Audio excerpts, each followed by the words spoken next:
حضرت امام علی النقی ہادی علیہ السلام حضور پاک حضرت محمد صلی اللہ علیہ وآلہ وسلم کے 10ویں جانشین ہیں، اہل بیت علیہ السلام کے 10ویں امام ہیں اور سلسلہ عصمت کی 12ویں کڑی ہیں۔ آپ کے والد ماجد حضرت امام محمد تقی جواد علیہ السلام ہیں اور آپ کی والدہ ماجدہ جناب سمانہ ہیں۔ آپ بھی اپنے آباء و اجداد کی طرح امام، معصوم، امام زمانہ اور افضل کائنات ہیں۔ امام علی النقی علیہ السلام علم، زہد، سخاوت، تقوی، شجاعت، طہارت نفس، بلندی کردار اور جملہ صفت حسنہ میں بالکل اپنے والد ماجد امام محمد تقی علیہ السلام کے مانند ہیں۔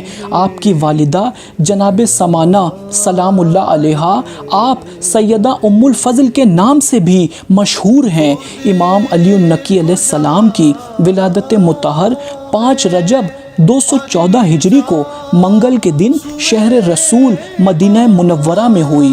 آپ کا اسم گرامی آپ کے والد ماجد امام محمد تقی علیہ السلام نے علی رکھا۔ اسے اس طرح سمجھنا چاہیے کہ حضور پاک حضرت محمد صلی اللہ علیہ وآلہ وسلم نے جو اپنے 12 جانشینوں کو اپنی ظاہری حیات کے زمانے میں معین فرمایا تھا، ان میں سے ایک امام علی نقی علیہ السلام کی ذات اقدس ہے۔ آپ کے والد ماجد نے اسی معین نام پر آپ کا نام رکھا۔ ائمہ اہل بیت علیہ السلام کے نام لوح محفوظ میں لکھے ہوئے ہیں۔ سرور کائنات نے اسی کے مطابق سب کے نام معین فرمائے اور ہر امام علیہ السلام کے والد ماجد نے اسی معین نام پر اپنے فرزند کا نام رکھا۔ امام علی النقی علیہ السلام کی کنیت ابو الحسن ہے۔ آپ کے القاب بہت کثیر ہیں، جن میں ہادی، ذکی، مرتضیٰ، عسکری اور نقی زیادہ مشہور ہے۔ حضرت امام علی النقی ہادی علیہ السلام تقریباً 29 سال مدینہ منورہ میں قیام پذیر رہے۔ آپ نے اس مدت عمر میں کئی ظاہری بادشاہوں کا زمانہ دیکھا۔ امام علی نقی علیہ السلام کے مقام اور علم اور امامت کی ہیبت کے سبب ان ظاہری بادشاہوں نے آپ کی طرف رخ نہیں کیا۔ یہی وجہ ہے کہ آپ امور امامت کو انجام دینے میں بہترین کامیاب رہے۔ آپ بھی اپنے آباء و اجداد کی طرح عالم علم لدنی اور علم غیب بھی رکھتے ہیں۔ امام علی نقی علیہ السلام نے فرمایا کہ اللہ کے اسم اعظم 73 حروف میں سے کچھ حروف آصف بلخیہ اور جناب سلیمان علیہ السلام کو دیا گیا تھا، جس کے ذریعے سے انہوں نے چشم زدن میں ملک سبا کا تخت بلقیس منگوا لیا تھا، اور اسے منگوانے میں ہوا یہ تھا کہ زمین سمٹ کر تخت کے قریب آ گئی تھی۔ خداوند عالم نے ہمیں اسم اعظم کے 72 حروف دیے ہیں اور اپنے لیے صرف ایک حروف محفوظ رکھا ہے جو علم غیب سے متعلق ہے۔ حضرت مسعودی کا کہنا ہے کہ اس کے بعد امام علی نقی علیہ السلام نے فرمایا کہ خداوند عالم نے اپنی قدرت اور اپنے اذن علم سے ہمیں وہ چیزیں عطا کی ہیں جو حیرت انگیز اور تعجب خیز ہیں۔ مطلب یہ ہے کہ امام علیہ السلام جو چاہیں وہ کر سکتے ہیں۔ امام علیہ السلام کے لیے رکاوٹ نہیں ہو سکتی ہے۔ آپ کے پاس علم غیب جو ہے، اسی لیے امام علیہ السلام نے چاہنے والوں کو ہونے والے واقعات سے باخبر فرمایا۔ حضرت محمد ابن فرج کہتے ہیں کہ حضرت امام علی نقی علیہ السلام نے مجھے خط تحریر فرمایا کہ تم اپنے تمام امور و معاملات درست کر لو اور اپنے اسلحوں کو سنبھال لو۔ میں نے آپ کے فرمان کے مطابق اپنے تمام معاملات کو درست کر لیا، لیکن یہ نہ سمجھ سکا کہ آپ نے مجھے یہ حکم کیوں دیا۔ لیکن چند ہی دنوں کے بعد مصر کی حکومت میرے یہاں آئی اور مجھے گرفتار کر کے لے گئے اور میرے پاس جو کچھ تھا سب لے لیا گیا۔ مجھے قید خانے میں بند کر دیا گیا۔ میں 8 سال قید خانے میں پڑا رہا۔ ایک دن مجھے امام علی نقی علیہ السلام کا خط پہنچا جس میں تحریر تھا: اے محمد ابن فرج، آج تم اس نہیا کی طرف نہیں جانا جو مغرب کی طرف واقع ہے۔ خط پاتے ہی میری حیرانی کی کوئی حد نہیں تھی۔ میں سوچتا رہا کہ میں تو قید خانے میں ہوں، میرا ادھر جانا ممکن ہی نہیں۔ پھر امام علی نقی علیہ السلام نے ایسا کیوں تحریر فرمایا؟ آپ کے خط آنے کے 2-4 دن بعد میری رہائی کا حکم آ گیا اور میں آپ کے حکم کے مطابق جس طرف امام علیہ السلام نے منع فرمایا تھا میں وہاں نہیں گیا۔ قید خانے سے رہائی کے بعد میں نے امام علی نقی علیہ السلام کی بارگاہ میں خط لکھا کہ حضرت میں قید خانے سے چھوٹ کر گھر آ گیا ہوں، اے امام وقت آپ دعا فرمائیے، کرم فرمائیے کہ میرا بچا ہوا مال مجھے واپس مل جائے۔ آپ نے اس کے جواب میں تحریر فرمایا کہ عنقریب تمہیں تمہارا سارا مال واپس مل جائے گا، اور کچھ ہی وقت میں مجھے میرا سارا مال واپس مل گیا۔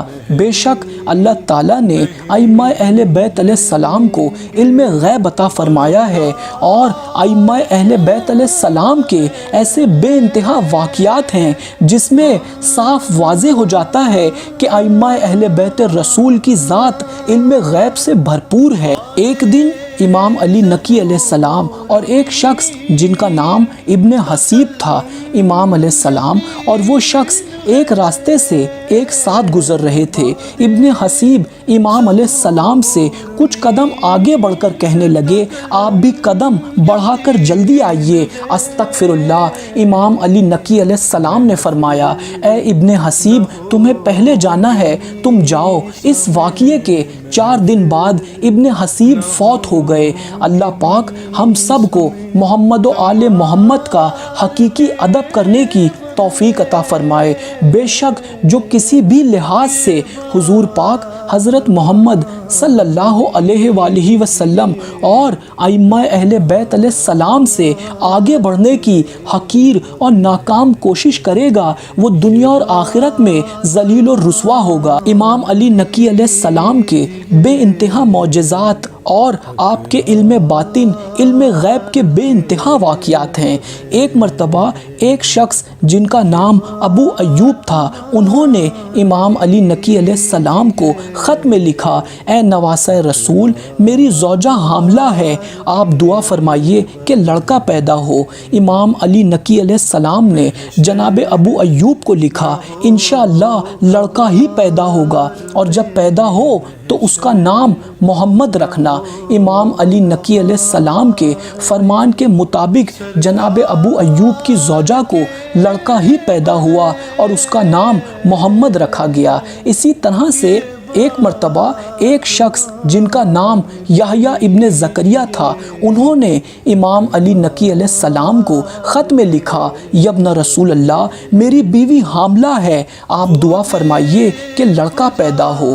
اس پر امام علی نقی علیہ السلام نے جواب میں تحریر فرمایا، بعض لڑکیاں لڑکوں سے بہتر ہوتی ہیں، اور جناب یحییٰ ابن زکریا کی زوجہ کو لڑکی ہی پیدا ہوئی۔ یہاں تک کہ جناب ابو ہاشم بیان فرماتے ہیں کہ میں 227 ہجری میں ایک دن امام علی نقی علیہ السلام کی خدمت میں تھا کہ کسی نے آ کر کہا کہ ترکوں کی فوج گزر رہی ہے۔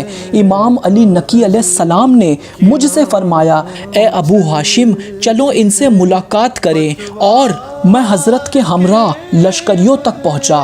حضرت نے ایک ترکی سپاہی سے اس کی زبان میں گفتگو شروع فرمائی اور دیر تک گفتگو کرتے رہے۔ اس ترکی سپاہی نے امام علی نقی علیہ السلام کے قدموں کا بوسہ لیا۔ میں نے اس ترکی سپاہی سے پوچھا کہ وہ کون سی چیز ہے جس نے تجھے امام کا عاشق بنا دیا ہے؟ اس ترکی سپاہی نے مجھ سے کہا کہ امام علی نقی علیہ السلام نے مجھے اس نام سے پکارا ہے جس کا جاننے والا میرے باپ کے علاوہ کوئی نہ تھا۔ ائمہ اہل بیت علیہ السلام کا اولی الامر ہونا خود قرآن مجید میں واضح ہے، ائمہ اہل بیت علیہ السلام کے ہاتھوں میں اور زبان اقدس میں خداوند عالم نے وہ طاقت عطا فرمائی ہے کہ ائمہ اہل بیت علیہ السلام جو کہیں وہ ہو جائے۔ ایک مقام پر جناب ابو ہاشم بیان فرماتے ہیں کہ ایک دن میں نے امام علی نقی علیہ السلام کی خدمت اقدس میں اپنی تنگ دستی کی شکایت کی۔ اس پر امام علی نقی علیہ السلام نے فرمایا، یہ بڑی معمولی بات ہے، تمہاری تکلیف دور ہو جائے گی۔ اس کے بعد امام علیہ السلام نے فرمایا، ریت کی ایک مٹھی زمین سے اٹھا کر میرے دامن میں ڈال دو، اور آپ نے فرمایا، اسے غور سے دیکھو اور اسے فروخت کر کے اپنا کام نکالو۔ جناب ابو ہاشم کہتے ہیں کہ خدا کی قسم جب میں نے اسے دیکھا تو وہ بہترین سونا تھا، میں نے اسے بازار میں جا کر فروخت کر دیا۔ ہر مقام پر حضور پاک حضرت محمد صلی اللہ علیہ وآلہ وسلم اور ائمہ اہل بیت علیہ السلام نے امت کی مشکل کشائی اور حاجت روائی فرمائی ہے۔ حضرت امام علی نقی علیہ السلام نے اس طرح سے لوگوں کی حاجت روائی اور مشکل کشائی فرمائی ہے جس کی کوئی مثال نہیں ملتی ہے۔ یہاں تک کہ جناب ابو ہاشم کہتے ہیں کہ میں ایک دن امام علی نقی علیہ السلام کی خدمت اقدس میں حاضر ہوا تو آپ نے مجھ سے ہندی زبان میں گفتگو فرمائی جس کا میں جواب نہیں دے سکا۔ اس پر امام علی نقی علیہ السلام نے فرمایا کہ میں ابھی تمہیں تمام زبانوں کا جاننے والا بنا دیتا ہوں۔ سبحان اللہ! یہ کہہ کر آپ نے ایک سنگ ریزہ اٹھایا اور اسے اپنے منہ میں رکھ لیا۔ اس کے بعد اس سنگ ریزے کو مجھے دیتے ہوئے فرمایا کہ اسے چوسو۔ میں نے منہ میں رکھ کر اچھی طرح چوسا۔ اس کا نتیجہ یہ ہوا کہ میں 73 زبانوں کا عالم بن گیا جن میں ہندی بھی شامل ہے۔ اس کے بعد سے مجھے کسی زبان کو سمجھنے میں اور بولنے میں کبھی دقت نہیں ہوئی۔ ہم بھی سلام عرض کرتے ہیں رسول اللہ صلی اللہ علیہ وآلہ وسلم کے 10ویں جانشین حضرت امام علی نقی ہادی علیہ السلام کو، اس عظیم امام علیہ السلام کو جو اولی الامر ہیں۔ 5 رجب امام علی نقی علیہ السلام کی ولادت مطہر آپ سب کو بہت مبارک۔ اے پاک پروردگار، حضرت امام علی نقی ہادی علیہ السلام کے صدقے ہم سب کے تمام صغیرہ کبیرہ گناہوں کو بخش دے۔ الہی آمین۔ اللہم صلی علی محمد و آل محمد و عجل فرجہم۔